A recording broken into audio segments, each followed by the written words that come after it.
The first week I looked at the menu and he could have none of the snacks and about half of some of the breakfasts and lunches, and a lot of the meals he couldn't eat anything. And the first day he couldn't eat anything that was offered at all.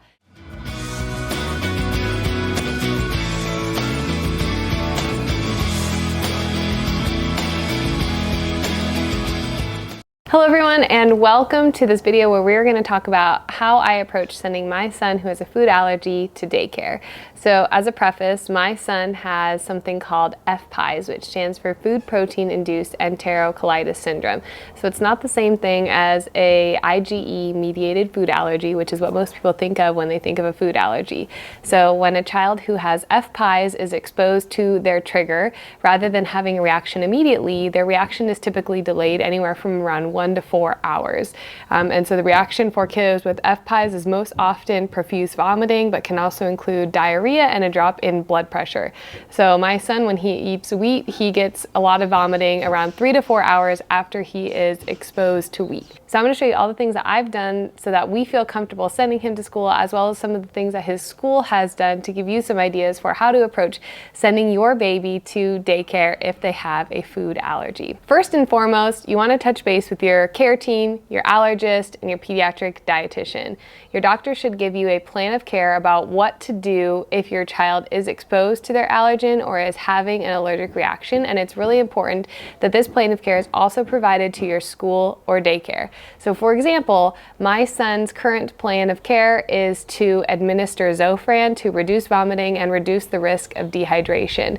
Now, we don't need to take him to the emergency room, we don't need to administer an EpiPen, but in some cases of an exposure to an allergen, that is necessary. It's not the case for my son, and it's very important that I outline exactly what we wanted done in the case of an accidental exposure.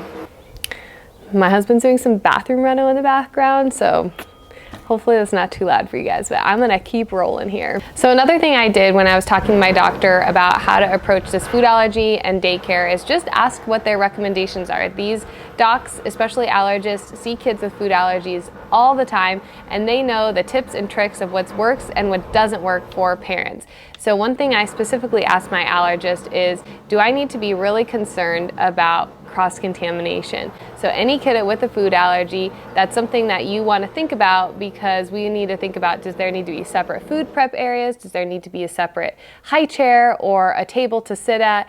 And how should things be cleaned? So for my son, I don't need to be quite as concerned about cross-contamination as somebody with an IgE-mediated food allergy or even celiac disease needs to be, but this is very individualized, so make sure you talk to your doctor about those recommendations. So when it comes to talking with the school, I provide them with the plan of care, and I also give them an explanation of the food allergy. So because FPIES is not as well known as a run-of-the-mill food allergy, I like to tell people exactly what it is and what they can expect if my son does have an exposure. I think information is power, and especially with his teachers who are going to be caring for him all day long, it's important for them to understand what the food allergy is and what's going to happen if he does get exposed. Because the last thing I want is for someone who's taking care of my baby to be constantly afraid that something is going to happen. I want them to feel comfortable so that he can have a good experience at daycare and he can have a good eating environment. I highly recommend that this explanation happens in person. So I personally went to the school, talked with the administrators, the teachers, and the chef who is involved in food prep at the school, so that they all feel comfortable with identifying allergens, reading food labels, and seeing what the plan is for feeding my son when he's in their care. I also think it's really important to explain things to them personally, because it allows them to ask questions and tell you if there's anything that they feel uncomfortable with when it comes to feeding your kid. Because ultimately what you want is someone who feels completely comfortable feeding your kid and knowing what to do in case of an emergency. And I think the best way to ensure that that happens is talking to them personally and making sure all their concerns are addressed. So when it comes to babies in daycare with food allergies, obviously we want to make sure that labels are read and nothing outside of the agreed upon menu is served to your child. But other things that you need to keep in mind that might not be as much of a concern for older kiddos are high chair and foods being dropped onto the floor. So obviously with babies who are crawling especially, everything gets put into their mouth. So one of my biggest concerns were if another child is eating a food that has my son's allergen in it and it gets dropped onto the floor, how can we make sure that he doesn't get that in his mouth? So the administration at my son's school assured me that the teachers are very meticulous with picking things up off of the floor immediately, because there are other infants in the room who haven't started solids yet, and they don't want them to be exposed to any new allergens without their parents' knowledge. So basically, if a child throws something onto the floor, it's picked up immediately. So that made me feel a lot better. The other thing I was concerned about is high chairs, right? They have lots of nooks and crannies. How can I be sure that things are cleaned appropriately before my son is fed? Because there's not one high chair for every baby in the room, and so they do share high chairs. Obviously, things are cleaned in between each kid, but I wanted them to know that I wanted the chair to be cleaned extra thoroughly before my son used it. So we finally agreed upon my son being the first to be fed, or sharing a high chair with babies who are exclusively spoon-fed or just using the high chair to drink their bottle. So that way my son is the only one eating solids in that high chair, so there won't be any risk of contamination. If something were to change where my son wouldn't be the only one eating solids on the tray of that high chair, they would feed him first before the high chairs are deep cleaned and sanitized for the night. So that was a recommendation from my allergist, is just to be careful with food getting stuck in the nooks and crannies, because you don't want your baby sticking their hand down and finding something that they're allergic to and putting it in their mouth that's been left there by another kid. I know that's nasty. Obviously the teachers are going to do a good job cleaning up the high chair, but just to add that extra layer of protection, we either have him in his own high chair at the daycare, or he is eating first. So our daycare provides breakfast, lunch, and snack to our kiddos, and a lot of these foods are things that you might think of as typical kid foods, like pasta and crackers and toast for breakfast and pancakes and things like that. And if my son has a wheat allergy, he can't eat any of that. In fact, the first week I looked at the menu and he could have none of the snacks and about half of some of the breakfasts and lunches, and a lot of the meals he couldn't eat anything. And the first day he couldn't eat anything that was offered at all. So I touched base with the wonderful gal who is doing food prep for the school, and we agreed upon our procedure. And so she's going to let me know how she can modify the menu each week, give me a hard copy that I can then review and make sure that I'm comfortable with everything that's going to be offered. I've also brought in some prepackaged foods for my son that she can keep on hand, things like lentil noodles, because those are wheat-free, Cheerios, again, those are wheat-free as well, gluten-free, wheat-free bread, and veggie straws. So those are easy, shelf-stable, grab-and-go options that she can substitute for things like crackers or little cookies or cereals if she needs something easy. So I offered these prepackaged options for her because a lot of schools don't accept any homemade foods in the school because it's a contamination and an allergen risk for other kids. So this was a really easy, agreed upon option that worked for both of us. And frankly, I love that I don't have to make additional food for him, that I can buy these extra items and she is able to make it work. Now keep in mind, if you're at a public school, they are required to accommodate your child's food allergy, assuming you have medical documentation for it. So one of the reasons that we loved this school when we were picking a preschool for our kids was that they feed the kids and they feed the kids good food. And they are able to accommodate this allergy, which has been so wonderful. We have a great relationship with the wonderful chef who works at my kids' school.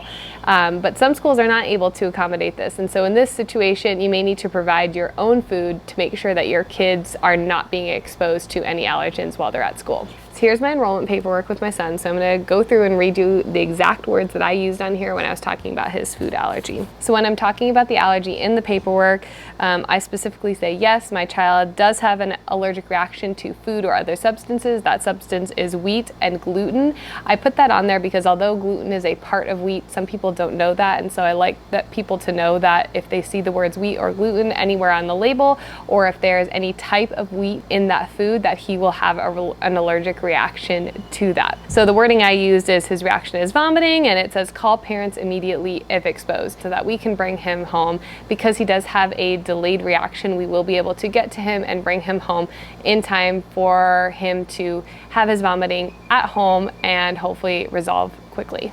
Oh yeah, the medication we give him does not stop vomiting. It just helps him not vomit as much so he won't get dehydrated. So there's nothing really you can do to stop vomiting with an FPIES kid, unfortunately. So one last thing I forgot to mention is because FPIES is a more rare type of allergy, Some doctors in emergency rooms might not know what that is. And so our allergist gave us a letter that we should keep in our car or my purse at all times in the situation that my son needs to go to the emergency room for anything even resembling allergy symptoms. We can provide this letter to the emergency room physician and they can understand his diagnosis and have the contact information of his attending allergist. So I made a copy of that letter and provided it with the school with the instructions that if my son ever needs to go to the emergency room, that letter should accompany him so the person taking care of him will know his diagnosis if I can't be there for some reason. So yeah, that's it. That's how we're approaching food allergies with my 9-month-old son when he is going to school.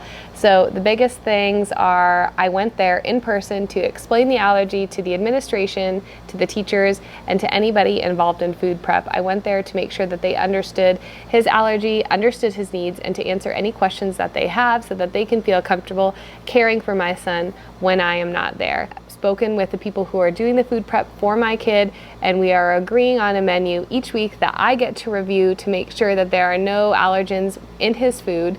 And finally, within the feeding environment in the classroom where he's eating, because he is an infant and is still using a high chair, he is going to be either eating in the high chair first, or he'll be sharing a high chair with other children who are exclusively spoon-fed or using the high chair for a bottle. So there won't be as big of a risk for cross-contamination on the high chair tray. I also addressed the concern with the teachers about food being dropped on the floor and my son crawling over and eating it, and they assured me that they have a procedure where they immediately pick up all crumbs and foods dropped from the high chair, because there are also other infants in the classroom that have allergies or who haven't started solids yet. So they need to be very careful about food being on the floor. So I felt really comfortable with that. But my biggest advice for allergy moms is have a frank conversation with the school, make sure they feel comfortable caring for your kid with an allergy, because if they feel comfortable, that's going to make you feel a lot more comfortable. Don't be afraid to use your voice to advocate for your kid. Let them know what you need to feel comfortable. And remember, if you're in a public school system and your kid has an allergy, they are legally required to accommodate you for that food allergy. So if you're ever struggling with that, speak to the principal or reach out to your dietitian or doctor for help on how to navigate that system.